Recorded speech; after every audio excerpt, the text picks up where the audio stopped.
Bonjour Marie. Bonjour Laura. Merci de nous accueillir avec chez grand vous. plaisir. Alors, on démarre autour de la table. Magnifique table, pleine de couleurs. C'est votre travail d'illustratrice. Racontez-nous. Tout à fait. Alors, moi à la base, je suis illustratrice jeunesse, donc vraiment beaucoup plus dans le domaine des enfants. Et puis, j'ai arrêté de dessiner pendant presque 15 années. Donc, j'ai été dirigeante d'entreprise avec mon mari. On a eu une chaîne de magasins de jouets. On ne citera pas ici. Et puis, un peu avant le confinement, on s'est dit que c'était le moment de vendre, qu'il fallait qu'on passe à autre chose. Et là, j'ai ressorti mes pinceaux, mes aquarelles, mes pastels. Tout naturellement, je me suis mise à dessiner ce qui me passionne depuis quelques années, c'est-à-dire, au tout départ, j'ai dessiné des peaux danseuses. Et puis, assez vite est venu le burlesque pour faire des portraits. J'aime bien les mouvements de corps aussi. Voilà, il faut que la photo me parle au départ. Après, parfois j'ai une interprétation assez réaliste, parfois un peu plus improvisée, ou au niveau des couleurs, je change beaucoup aussi en fonction de mon univers à moi. Mon cœur balance entre l'aquarelle et le pastel. Donc voilà, c'est vraiment deux techniques tout à fait différentes. Je suis une grande chipoteuse, donc je passe énormément de temps sur mes dessins. J'aime bien le côté lien, donc j'aime bien le fait de contacter la personne avant de la dessiner. D'abord, ce sont des personnes que j'apprécie au départ, donc je trouve ça chouette de créer un contact par le dessin. Et après de montrer le résultat. Donc voilà, j'espère un jour avoir l'opportunité de faire une petite expo autour du burlesque et de la danse et de pouvoir exposer tout ça, et ce serait l'occasion d'inviter tout le monde et de faire une grande fête. Donc, on vous souhaite voilà. En tout cas, et si pas, on vous invite à venir exposer au festival l'année prochaine. Vraiment, c'est très très joli. Ça, c'est l'aspect 1 de votre travail. Oui, ça c'est l'aspect. Mais aujourd'hui, on a de la chance, on en a 2 pour le prix d'un. Oui, tout à fait. Et donc, l'autre volet. Alors, l'autre volet, donc moi j'ai commencé la pole dance en français, la pole dance en anglais, il y a 7 ans à peu près, un petit peu par hasard.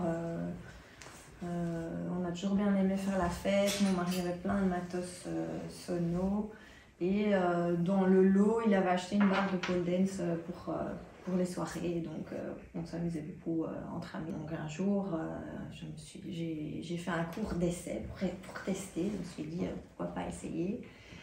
Et je suis devenue assez vite complètement accro. Donc d'abord pour le côté sportif, parce que je suis quelqu'un d'assez sportif à la base, donc j'aimais bien le fait que ce soit vraiment un sport très complet pour tout le corps, au niveau du gainage, des abdos et tout ça. Et puis après, j'ai découvert le côté un peu plus danse, ce qui n'était pas trop mon truc à la base. Je pense que tout ce qui était psychomoteur et tout, c'était vraiment pas mon truc. Donc ça, c'est quelque chose que j'ai dû vraiment beaucoup travailler. Et puis après, je l'ai vraiment découvert ça comme un moyen d'expression. Donc dans mon histoire burlesque, il y a eu vraiment des rencontres, des révélateurs de ma personnalité, je vais dire. Au-delà de mon mari, évidemment, qui est mon plus grand fan. D'abord, j'ai eu la chance de prendre des cours avec une danseuse qui s'appelle Angèle Virago. Ici à Bruxelles ? Ici à Bruxelles, oui. C'était des cours d'improvisation dansée. Donc, on était un chouette groupe en plus, donc il y avait une très chouette synergie.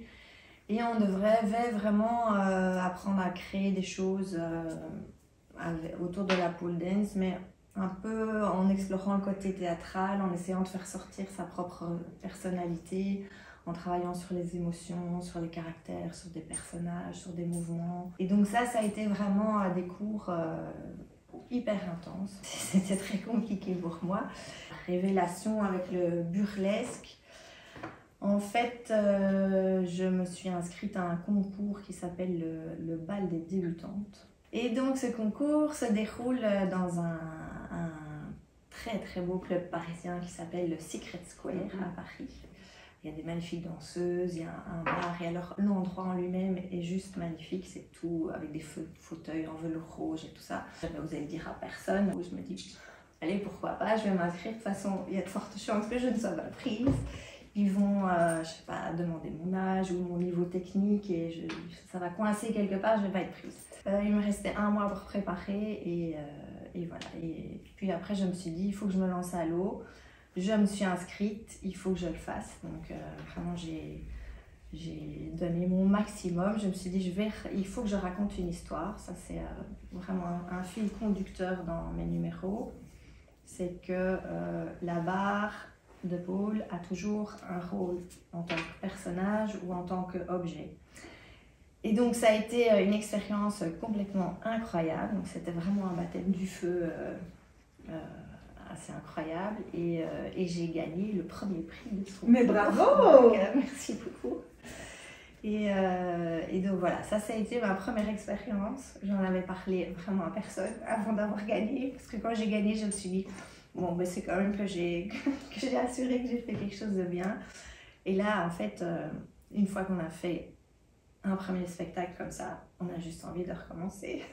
Je me suis rendu compte que j'aimais vraiment bien être dans la peau de ce personnage de Marie à la folie, que ça me donnait vraiment une permission de m'exprimer comme je voulais en fait. Donc voilà, au-delà de la performance technique. On va regarder ça? Oui.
Porque no te puedo convencer que no te vendas, Roxanne.